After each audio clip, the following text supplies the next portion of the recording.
जिस कुर्सी पर बैठकर एक साइन से पूरे जिले की तकदीर बदल जाती है वो कुर्सी है कलेक्टर यानी डिस्ट्रिक्ट मजिस्ट्रेट डीएम की। ये जिले का सबसे बड़ा अधिकारी होता है। सिंपली कहे तो कलेक्टर पूरे जिले का किंग होता है और उसके एक आदेश से पूरा जिला हिल सकता है।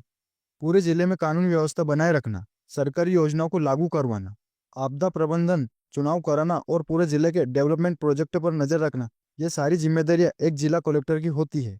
और आज मैं इस वीडियो में आपको बताऊंगा स्टेप बाय स्टेप कलेक्टर बनने की पूरी प्रोसेस को। कौन सी पढ़ाई करनी होगी, कौन सा एग्जाम देना होगा, कितनी मेहनत करनी होगी और सबसे जरूरी तैयारी कब और कैसे शुरू करें। ये सब कुछ जानने के लिए वीडियो में आखिर तक बने रहिए। चलिए कलेक्टर बनने की पूरी प्रोसेस को समझते हैं। आपको कलेक्टर बनने के लिए सबसे पहले एक आईएएस ऑफिसर बनना पड़ेगा। और आईएएस ऑफिसर बनने के लिए आपको यूपीएससी यानी यूनियन पब्लिक सर्विस कम्युनिकेशन का सीएससी यानी सिविल सर्विस एग्जाम क्लियर करना होगा।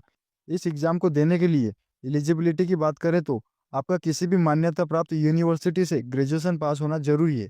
स्ट्रीम कोई भी हो, साइंस, कॉमर्स या आर्ट्स। फाइनल ईयर स्टूडेंट भी अप्लाई कर सकते हैं। अगर एज लिमिट और अटेम्प्ट की बात करें तो जनरल कैटेगरी वाले की एज 21 से 32 साल के बीच होनी चाहिए और यहाँ लोग 6 बार अप्लाई कर सकते हैं। ओबीसी कैटेगरी वालों की एज 21 से 35 साल के बीच होनी चाहिए और यहाँ लोग 9 बार अप्लाई कर सकते हैं। एससी एसटी कैटेगरी वाले की एज 21 से 37 साल के बीच होनी चाहिए और यहाँ लोग अनलिमिटेड एज लिमिट तक अप्लाई कर सकते हैं। यूपीएससी का एग्जाम 3 स्टेज में होता है। पहली स्टेज में प्रीलिम्स यानी स्क्रीनिंग टेस्ट होता है। इसमें 400 मार्क्स के ऑब्जेक्टिव टाइप क्वेश्चन आते हैं। इसके 2 पेपर होते हैं। पहला जनरल स्टडीज का, जिसमें हिस्टोरी, पॉलिटी, जियोग्राफी और करंट अफेयर जैसे सब्जेक्ट आते हैं। दूसरा सीएसएटी का, जिसमें लॉजिकल, रीजनिंग, मैथ्स और कंपनसन जैसे सब्जेक्ट आते हैं।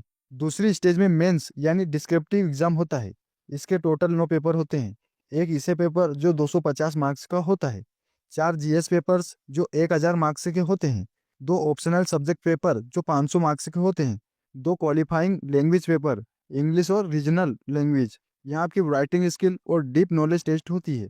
तीसरी स्टेज में होता है आपका 275 मार्क्स का फेस टू फेस इंटरव्यू। इसमें आपका कॉन्फिडेंस, प्रेजेंस ऑफ माइंड और डिसीजन मेकिंग देखा जाता है। यूपीएससी का एग्जाम क्लियर करने के बाद आपकी आईएएस ट्रेनिंग होती है एलबीएस एनएए मसूरी में। यहाँ आपको एडमिनिस्ट्रेशन, लॉ और गवर्नेंस सिखाया जाता है। ट्रेनिंग खत्म होने के बाद आपकी पहली पोस्टिंग एसडीएम यानी सब डिवीजन मजिस्ट्रेट के तौर पर होती है। यहाँ आप एक सब डिवीजन के हेड बनते हो, जिसमें आप कानून व्यवस्था और डेवलपमेंट प्रोजेक्ट संभालते हो। यहाँ आपकी सैलरी 56,100 से स्टार्ट होती है, प्लस अलाउंस। साथ में आपको free bungalow, government car with red beacon, security staff और फ्री यूटिलिटीज, डीए, एचआरए जैसी कई सारी सुविधाएं दी जाती है। 3 से 4 साल के बाद आपका प्रमोशन होता है। आप एसडीएम से एडीएम यानी एडिशनल डिस्ट्रिक्ट मजिस्ट्रेट बनते हो। यहाँ आप जिले के बड़े मामलों में कलेक्टर की मदद करते हो। यहाँ पर 3 से 5 साल की सर्विस और गुड परफॉर्मेंस के बाद आप जिला कलेक्टर बन जाते हो। अब आप पूरे जिले के हेड होते हो। लॉ, ऑर्डर, डेवलपमेंट सब कुछ आपके अंडर होता है। कलेक्टर बनने तक आपकी सैलरी 1,20,000 से 1,50,000 प्रति महीने हो जाएगी। साथ में आईएएस ऑफिसर की सारी फैसिलिटीज भी दी जाती है। यहाँ तक जरूरत पड़ने पर जेड प्लस सिक्योरिटी भी दी जाती है। और सबसे बड़ी फैसिलिटी, पूरे जिले में रिस्पेक्ट, जो किसी और जॉब में नहीं मिल सकती। कलेक्टर की कुर्सी तक का सफर लंबा है, आसान नहीं है।